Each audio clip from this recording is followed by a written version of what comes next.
Okay, at each Gelli printing station, you will have your gelatin plate, which will be covered by a thin sheet of plastic or a piece of transparency plastic. So please keep this covered and flat when not in use. As a reminder, a gelatin plate is soft and squishy. You can see that it'll bend. That also means it can be cut accidentally if you're not too careful. So please try not to purposely put anything sharp in here, like a popsicle stick or your nails. Just be a little gentle on it. Your gelatin plate should be on a tray to help protect our space. You will need a brayer at your station, tape at your station, paper at your station, paints at your station. If we're using the cups of paints, we'll need popsicle sticks at our station to scoop, and you'll need wet wipes somewhere nearby. Next, what we're going to do to set up is you're going to take one piece of paper and tape it down and the other piece of paper and keep it loose. So you need to decide first which side you're more comfortable having your good paper. So your good paper, what we're going to do is line it up so it feels like it's mostly centered over the plate. I can kind of feel it here. And I'm going to tape down one side, and that one side is going to act like a hinge, so I can open and close this like a little door. So you have to decide which side you want to tape down, which side you're more comfortable flipping, okay? So I tend to tape down my right side. I take off a piece of tape a few inches long. That's enough right there. And I'm going to put half the tape on the paper and half the tape on the backing, whether it's a placemat, the table, or a tray. Like that. Push it down.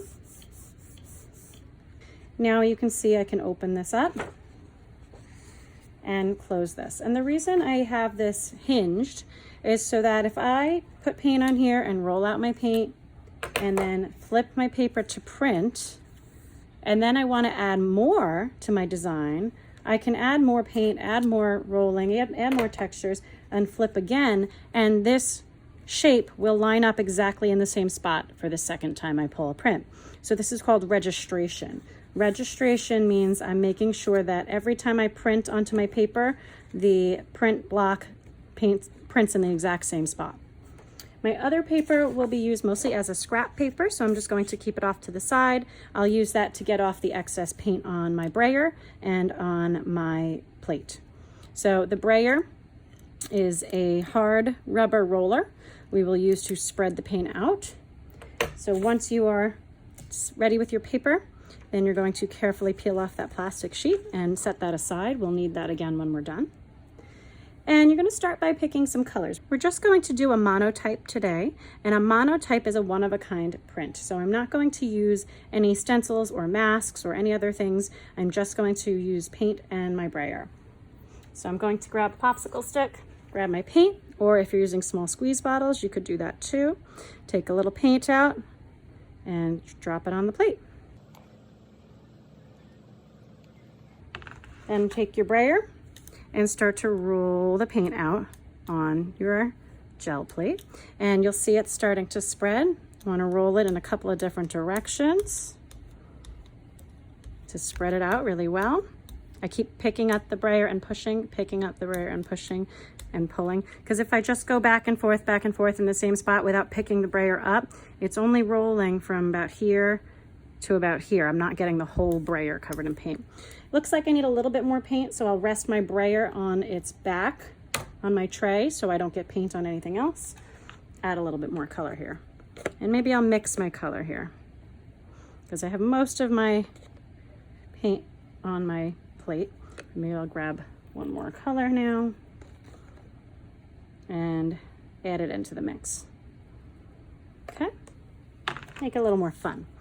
All right, so I'm going to push that brayer. Notice I don't have a ton of paint on there because I want to be able to roll it. I don't want it to just be a gloppy mess.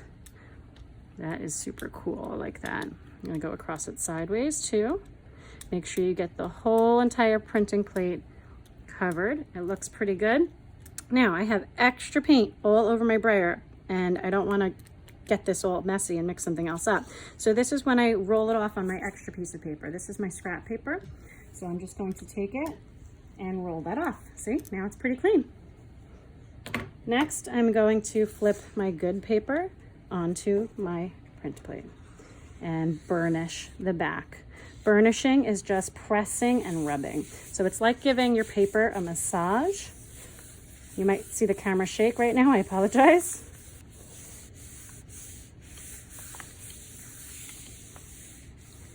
Okay, once you've done that, you can very carefully peel that back and you'll see your very cool monotype that you printed from a Gelli plate. Again, we have extra paint left on our Gelli plate. Grab that scrap paper, line it up, and rub and burnish again. And that'll lift a lot of that paint off for you. See, so I got another print that's called a ghost print. It's a second print from the same paint or ink on the plate. And I can just grab a couple more lifts here and get up some more of that paint. So my scrap looks cool too. Now you can either call this done or you can do another layer. So I'm going to show you what it would look like to do another layer of paint on top of this. I'm going to grab a different color for this one. And now for my second one, maybe I don't want to cover this whole thing up because I kind of like this, right? And I have to look at this and think to myself, all right, well, I've got pink here, but I flipped it. So it's actually, if it's on the left side of my paper, it's actually the right side of my Gelli plate. And I have the opposite thing going over here. So right now my whites are sort of coinciding with where my pinks are, which I may want, I may not want. But everything when you print is in reverse. So I'm not going to roll everything out. I want to kind of see some things showing. Roll off my extra.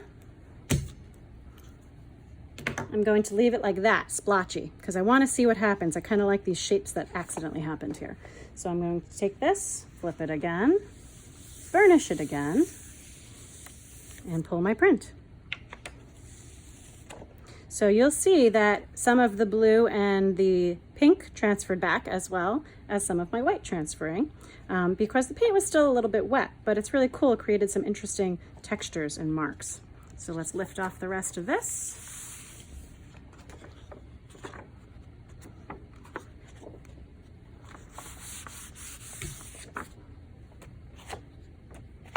So I lifted off as much of that paint as I could. Now I'm going to call this done. So what we need to do next is if there's any paint remaining on here that you couldn't lift off, which you probably lifted most of it off, but if there's a little bit left, you can take one wet wipe. Please don't take more than one because we'll run out, and gently just give it a wipe. If we do run out of wet wipes, you can use a very wet paper towel to do the same thing.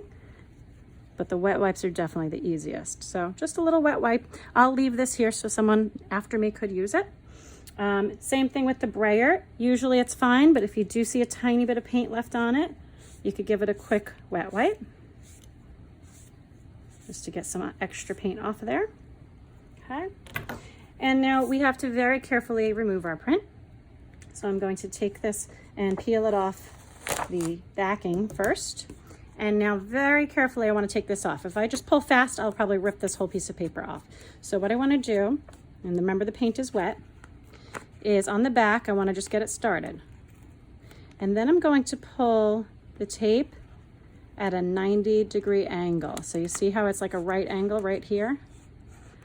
At a 90-degree angle away from my paper, as much as you can. If you go slow, you should be fine. There we go, perfect. We need to write our name on the bottom of our print.